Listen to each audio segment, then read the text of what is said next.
యుద్ధంతో ముస్లిం దేశాల మధ్య కొత్త చిచ్చు రాజుకుంది. ఇరాన్పై ఇజ్రాయెల్, అమెరికా దాడులతో టెహ్రాన్ ప్రతీకార దాడులు చేస్తోంది.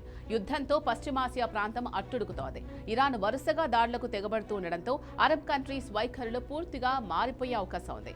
అమెరికాకు మరింత దగ్గరయ్యేలా ఇరాన్ వ్యవహరిస్తోంది.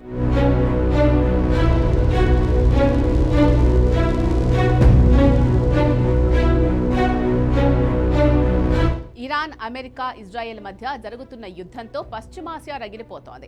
ఇరాన్పై అమెరికా, ఇజ్రాయెల్ దాడులు కొనసాగుతున్నాయి. అటు అమెరికా సైనిక స్థావరాలున్న అరబ్ దేశాలపై ఇరాన్ విరామం లేకుండా ఎడాపెడా అటాక్స్ చేస్తోంది. దీంతో అరబ్ కంట్రీస్ మొత్తం అగ్రరాజ్యం అమెరికాకు మరింత దగ్గరయ్యే అవకాశం కల్పించింది. ఖమేనీ హత్య అనంతరం నేరుగా ఇరానే రంగంలోకి దిగింది.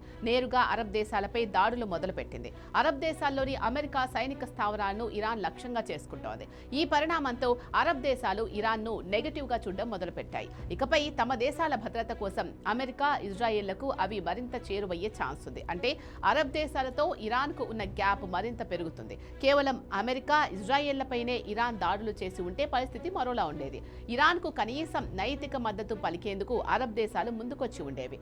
దుబాయ్ ఎయిర్పోర్ట్, బుర్జ్ ఖలీఫాపై దాడులతో ముస్లిం దేశాల ఆగ్రహం కట్టలు తెంచుకుంటోంది. ఇప్పటి వరకు ఇరాన్ తో సాఫ్ట్ కార్నర్ గా ఉన్న ఈ దేశాలు అమెరికాకు అన్ని రకాలుగా సాయం అందించే అవకాశం ఉంది. స్వీయ రక్షణ కోసం ఫ్యూచర్లో అమెరికాకు జై కొట్టనున్నట్లు రాజకీయ నిపుణులు అంచనా వేస్తున్నారు. ఇరాన్ అనేది ఇస్లామిక్ దేశం. అక్కడ ఇస్లామిక్ విధానాలను పకడ్బందీగా అమలు చేస్తున్నారు. ఇక్కడ షియాలు ప్రాబల్యం ఎక్కువ. అరబ్ కంట్రీస్ లో సున్నీలదే ఆధిపత్యం.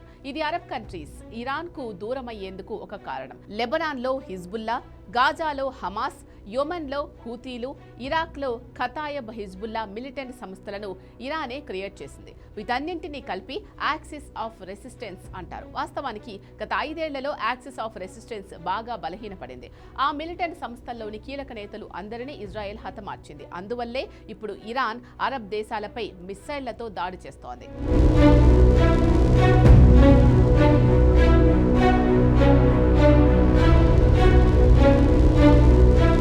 ఐఆర్జీసీ గొడుగు కింద ఖమేనీ ఏర్పాటు చేసిన రహస్య విభాగాల గురించి ఇప్పటికీ ప్రపంచానికి పెద్దగా తెలియదు. అమెరికా, ఇజ్రాయెళ్లకు వాటిపై అంతగా అవగాహన లేదు. ఆ విభాగాలు గ్రౌండ్ లెవెల్లో యాక్టివ్గా ఉన్నంత వరకు ఇరాన్లో ఖమేనీ భావజాలాన్ని కలిగిన ప్రభుత్వాలే ఏర్పడతాయి. ఆ భావజాలాన్ని కలిగిన వాళ్లనే పాలనా పీఠం వరకు వెళ్లనిస్తారు. ఇరాన్ సుప్రీం లీడర్ పదవికి అభ్యర్థిని ఎంపిక చేసే విషయంలోనూ మత పెద్దల కమిటీకే సర్వ అధికారాలు ఉంటాయనే విషయాన్ని మనం తెలుసుకోవాలి. అందుకే ఖమేనీని అంతం చేసినంత మాత్రాన అమెరికా, ఇజ్రాయెళ్లకు అనుకూలంగా ఉండే ప్రభుత్వం ఏర్పడదు.